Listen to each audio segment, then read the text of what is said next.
Buenos días, jóvenes. En esta mañana abordaremos el tema del pago de las deudas hereditarias y testamentarias.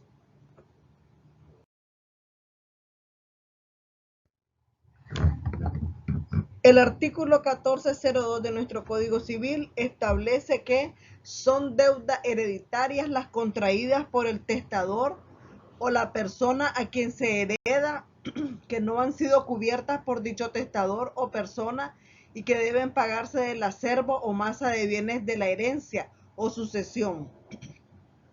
El artículo 1403 de nuestro Código Civil establece que son deudas testamentarias, las que provienen solo del testamento en razón de donación, legado o carga impuesta por el testador en dicho testamento.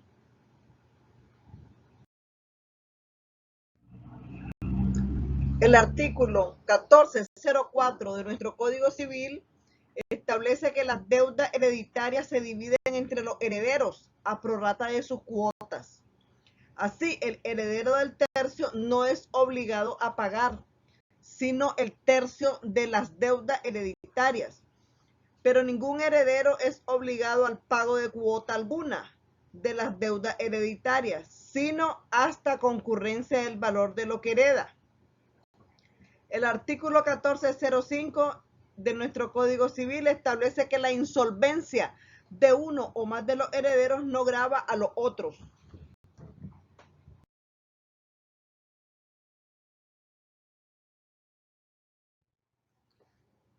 El artículo 1406 de nuestro Código Civil establece que los herederos usufructuarios dividen las deudas con los herederos propietarios, según lo prevenido en los artículos 1419 y 1421. Y los acreedores hereditarios tienen el derecho de dirigir contra ellos sus acciones, de conformidad a los referidos artículos. El artículo 1407 establece que si alguno de los herederos fuere acreedor o deudor del difunto, solo se confundirá con su porción hereditaria la cuota que en el respectivo crédito o deuda le quepa, y tendrá acción contra sus coherederos a prorrata por el resto de su crédito, o les estará obligado a prorrata por el resto de su deuda.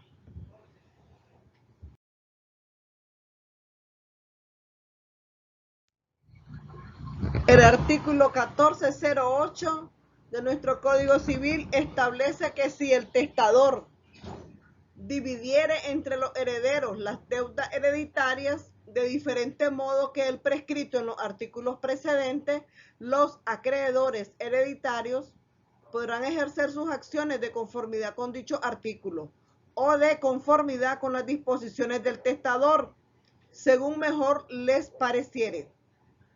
Mas en el primer caso, los herederos que sufrieren mayor gravamen del que por el testador se les hubiera impuesto tendrán derecho a ser indemnizados por sus coherederos.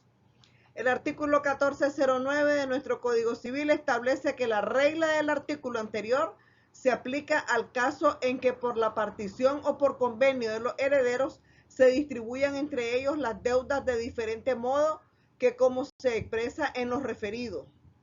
El artículo 1410 de nuestro Código Civil establece que las cargas testamentarias no se mirarán como cargas de los herederos en común, sino cuando el testador no hubiere gravado con ella a alguno o a algunos de los herederos o legatarios. En particular, las que tocaren a los herederos en común se dividirán entre ellos como el testador lo hubiere dispuesto, y si nada ha dicho sobre la división, a prorrata de sus cuotas o en la forma prescrita por los referidos artículos.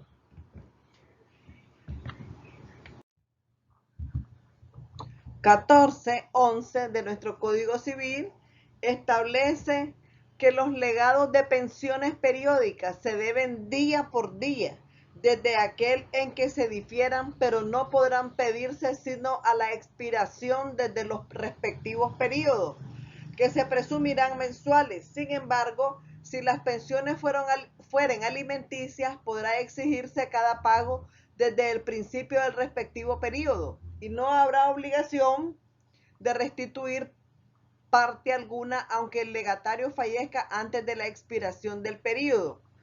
Si el legado de pensión alimenticia fuere una continuación de la que el testador pagaba en vida, seguirá prestándose como si no hubiera fallecido el testador. Sobre todas estas reglas prevalecerá la voluntad expresa del testador, salvo que se tratare de pensiones alimenticias declaradas legalmente.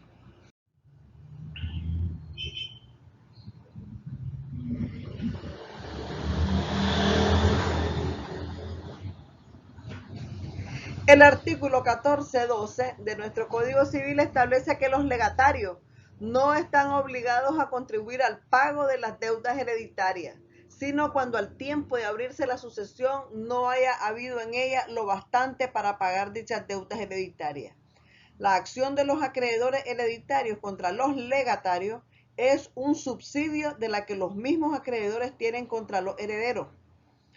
El artículo 14.3 establece que los legatarios que deban contribuir al pago de las deudas hereditarias lo harán a prorrata de los valores de sus respectivos legados, y la porción del legatario insolvente no gravará a los otros, y no contribuirán sin embargo con los otros legatarios, aquellos a quienes el testador haya expresamente exonerado de hacerlo, pero sí, agotadas las contribuciones de los demás legatarios, quedará insoluta una deuda y serán obligados al pago aún los legatarios exonerados por el testador. Los legados de beneficencia pública se entenderán exonerados por el testador sin necesidad de disposición expresa, ni entrarán a contribución después de los legados expresamente exonerados. Pero los legados estrictamente alimenticios, a aquel que el testador está obligado por la ley, no entrarán a contribución sino después de todos los otros.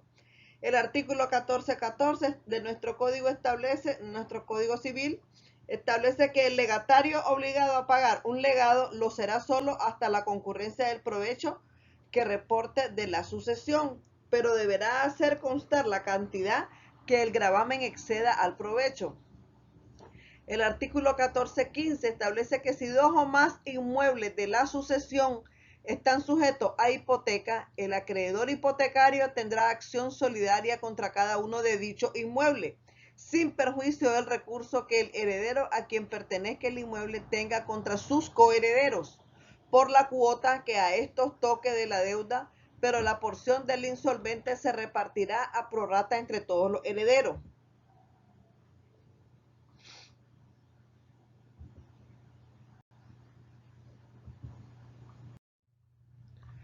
El artículo 14.16 de nuestro Código Civil establece que el legatario que en virtud de una hipoteca o prenda sobre la especie legada ha pagado una deuda hereditaria con que el testador no haya querido expresamente gravarle, es subrogado por la ley en la acción del acreedor contra los herederos si la hipoteca o prenda ha sido accesoria a la obligación de otra persona distinta del testador. El legatario no tendrá acción contra los herederos.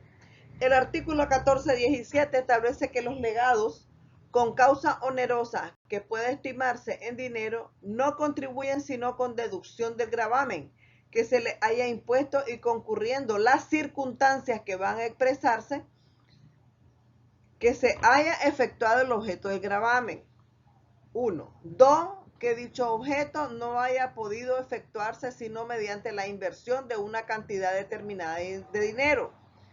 Una y otra circunstancia deberá probarse por el legatario y solo se deducirá por razón del gravamen la cantidad que constare haberse invertido.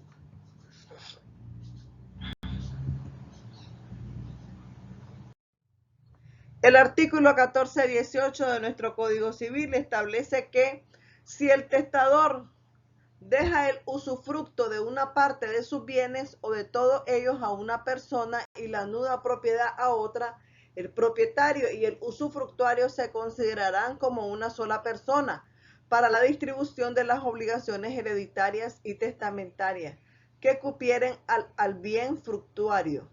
Y las obligaciones que unidamente les quepan se dividirán entre ellos conforme las reglas que siguen. 1. Será de cargo del propietario el pago de las deudas que recayeren sobre el bien usufructuado. sobre el bien fructuario, quedan obligados el usufructuario a satisfacerle los intereses legales de la cantidad pagada durante todo el tiempo que se continuare el usufructo. 2. Si el propietario no se allanare a este pago, podrá el usufructuario hacerlo, y a la expiración del usufructo tendrá derecho a que el propietario le reintegre el capital sin interés alguno. Y si se vende el fructuario para cubrir una hipoteca, y si se vende el bien fructuario para cubrir una hipoteca o prenda constituida en ella por el difunto, entonces se aplicará al usufructuario la disposición del artículo 1416.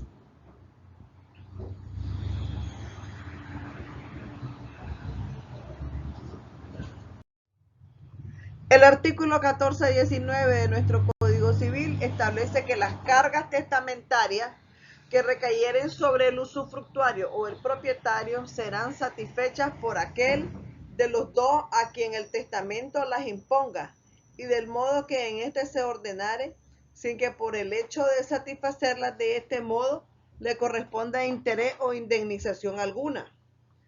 El artículo 1420 establece cuando imponiéndose cargas testamentarias sobre un bien que está en usufructo, no determinará el testador si es el propietario o el usufructuario el que deba sufrirla.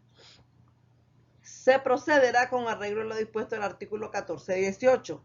Pero si las cargas consistieran en pensiones periódicas y el testador no hubiera ordenado otra cosa, las cubrirá el usufructuario durante todo el tiempo del usufructo y no tendrá derecho a que le indemnice de este desembolso el propietario.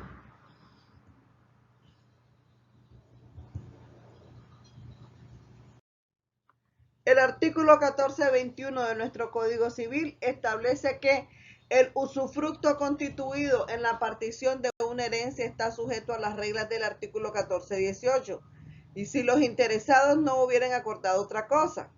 El artículo 1422 de nuestro Código Civil establece que los acreedores testamentarios no podrán ejercer las acciones a que les da derecho el testamento, sino conforme al artículo 1410. Si en la partición de una herencia se distribuyeren los legados entre los herederos de diferente modo, podrán los legatarios entablar sus acciones en conformidad a esta distribución o en conformidad al artículo 1410 o de acuerdo con el convenio de los herederos.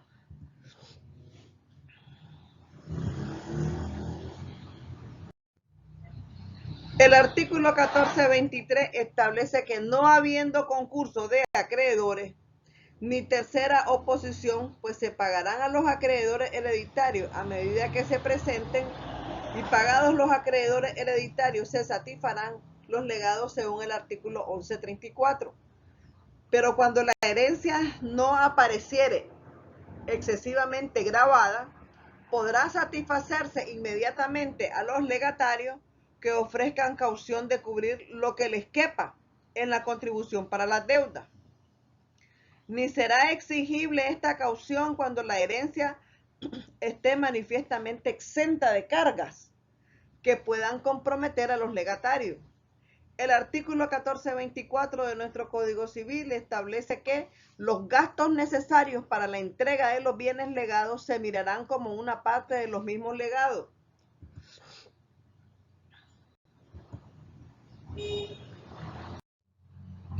El artículo 1425 de nuestro Código Civil establece que, no habiendo en la sucesión lo bastante para el pago de todos los legados, se rebajarán estos a prorrata conforme al artículo 1151. Pero esta rebaja la sufrirán solamente los legatarios de cantidades de dinero para pagar a otros legatarios también de cantidad de dinero. Lo dicho en el párrafo anterior se aplica igualmente a los legatarios de bienes consumibles o de individuos del mismo género. El artículo 1426 de nuestro Código Civil establece que los títulos ejecutivos contra el difunto lo serán igualmente contra los herederos, pero los acreedores no podrán entablar o continuar la ejecución sino pasado 8 días después de la notificación de sus títulos ejecutivos judiciales o no judiciales en su caso, hechas judicialmente o por medio de cartulario.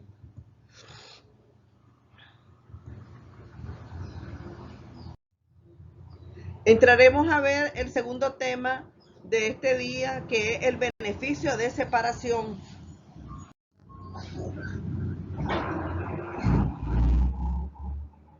Para algunos autores, el beneficio de separación es equivalente al beneficio de inventario. Precisamente esta idea la sustentan los mexicanos, en donde su legislación positiva, como la nuestra, no define ninguno de estos dos beneficios y tratan de seguir a Binder en la configuración de la noción. Esta afección del patrimonio hereditario no es de naturaleza real, cuando una de las cosas hereditarias es sustraída del caudal y enajenada a un tercero.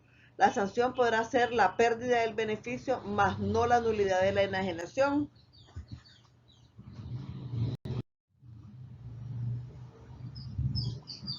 El artículo 1427 de nuestro Código Civil establece que los acreedores hereditarios y los acreedores testamentarios podrán pedir que no se confundan los bienes del difunto con los bienes del heredero. Y en virtud de este beneficio de separación, tendrán derecho a que los bienes del difunto se les cumplan las obligaciones hereditarias o testamentarias, con preferencia a las deudas propias del heredero. Los acreedores de una sucesión pueden pedir la separación de patrimonio, aun cuando el heredero haya cedido sus derechos hereditarios. El artículo 1428 de nuestro Código Civil establece que para que pueda solicitarse el beneficio de separación, no es necesario que lo que se deba sea inmediatamente exigible. Basta que se dé a día cierto o bajo condición. El artículo 1429 de nuestro Código Civil establece que el derecho de cada acreedor a pedir el beneficio de separación subsiste mientras no haya prescrito su crédito, pero no tiene lugar en dos casos. Uno, cuando el acreedor verificando novación ha reconocido al heredero por deudor aceptando algún pagaré, prenda, hipoteca o fianza de dicho heredero, o algún pago parcial de la deuda. Segundo, cuando los bienes de la sucesión han salido ya de manos del heredero o se han confundido con los bienes de este, de manera que no sea posible reconocerlo. El artículo 1430 de nuestro Código Civil establece que los acreedores del heredero no tendrán derecho a pedir a beneficio de sus créditos la separación de que tratan los artículos precedentes, pero pueden pedir que la aceptación de una herencia que es gravosa al heredero se resuelva como en el caso de la repudiación. Artículo 1433. Si hubieren bienes raíces en la sucesión, la sentencia en que se concede el beneficio de separación se inscribirá o registrará en el registro de la propiedad correspondiente según la situación de dichos bienes, con expresión a las fincas a que el beneficio se extienda. El privilegio concedido por este artículo a los acreedores que han verificado la inscripción solo tiene efecto contra los acreedores propios del heredero. Muchas gracias, jóvenes. Esto ha sido todo en cuanto al pago de las deudas hereditarias y testamentarias y en cuanto a el beneficio de separación de bienes. Muy buenos días.